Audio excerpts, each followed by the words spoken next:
सभी भाई बहनों को ओम शांति।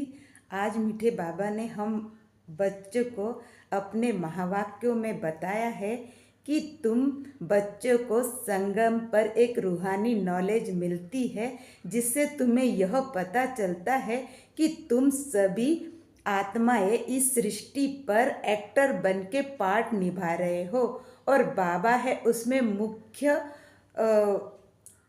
आत्मा।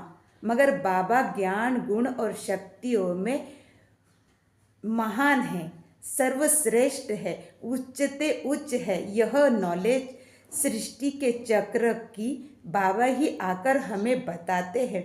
बाबा कहते हैं कि तुम्हें मैं इस सृष्टि का बीज रूप हूँ और इस ज्ञान के यज्ञ से मैं तुम्हें यह रूहानी नॉलेज देकर तुम्हें रूहानी पंडे बनाता हूँ। बाबा ने कहा है कि तुम सुबेरे सुबेरे उठकर मेरी याद में रहने से माया पर विजय प्राप्त कर सकते हो।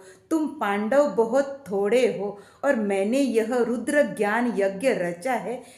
रुद्र माने सूक्ष्म और सूक्ष्म से पूरे विराट सृष्टि को सूक्ष्म बन योग बल द्वारा पुनः सतयुग में स्थापित करने का जो यह बेड़ा तुम रूहानी पंडों ने उठाया है, वह नॉलेज तुम्हें मैं ही आकर देता हूँ कि मैं ज्ञान गुण और शक्तियों में परम आत्मा हूँ और तुम आत्माएं मेरे बच्चे हो। बाबा ने कहा है तुम यह जानते हो कि मैं तुम्हारा बाप हूँ और मैं जानता हूँ कि तुम ही मेरे बच्चे हो।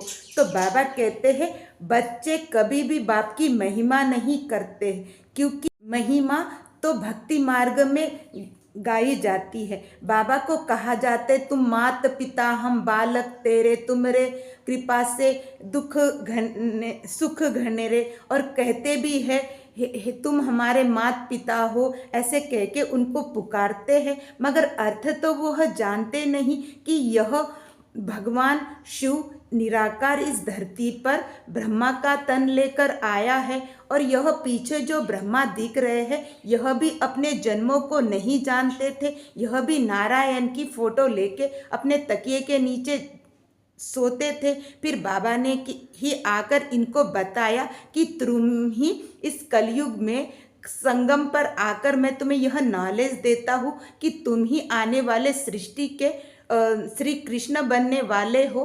तुम ही नर से नारायण हो, तुम ही अपने जन्मों को भूल चुके हो और यह नॉलेज इनको बताते हैं। फिर बाबा कहते हैं कि हरि का द्वार कौन सा है? भक्ति मार्ग में गायन है कि हरिद्वार में जाएंगे, गंगा स्नान करेंगे तो हमें मुक्ति मिलेगी। मगर बाबा कहते हरे राम हरे कृष्णा, हरे माने हर दुख हरने वाला वह हरि परमात्मा शिव एक ही है। मगर भक्ति मार्ग में अनेकों नामों से उनको पुकारते हैं।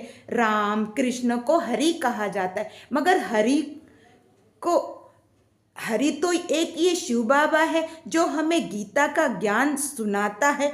यह गीता का एपिसोड चल रहा है जिसमें परमात्मा शिव गीता ज्ञान देकर हम बच्चों को रूहानी पंडे बनाकर इस सृष्टि की पुनरावृत्ति में हमारी मदद करते हैं और हमें ही हर आत्मा को संदेश देने के निमित्त बनाते हैं।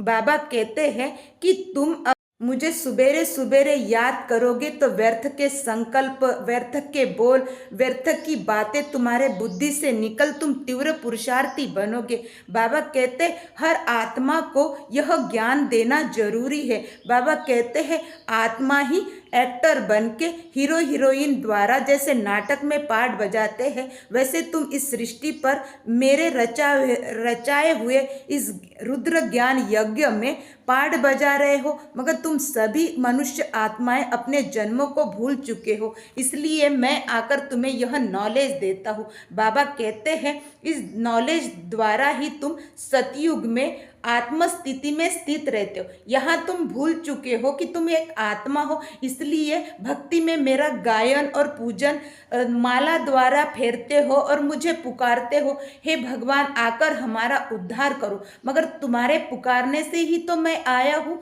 अब आप मुझे जानो और यह ज्ञान लेकर परखने की शक्ति द्वारा अपनी आत्मा को, अंतर आत्मा को स्वच्छ बनाकर सतयुग के राजा रानी बनो।